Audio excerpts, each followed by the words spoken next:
প্রেম যখন বিশ্বাসঘাতক হলো তখন মৃত্যুই হোক প্রেম। চন্দরা চরিত্রের মাধ্যমে এই বিষয়টি ফুটে উঠেছে। তার স্বামী তাকে মিথ্যা খুনের দায়ে ফাঁসিয়ে দিল।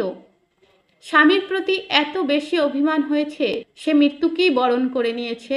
স্বামীর সাথে শেষ বিদায়ের সময়েও একটি শব্দ পর্যন্ত উচ্চারণ করেনি। রবীন্দ্রনাথের একটি বিখ্যাত লাইন রয়েছে, মরণ রে তুহু মম শ্যাম সমান। এই ভাবটি যেন এই গল্পের মধ্যে প্রকটিত হয়েছে। চন্দরা চরিত্রের মধ্যে তার আত্মিক যে কথোপকথন হয়েছিল সেখান থেকে একটি সংলাপ পাঠ করছি।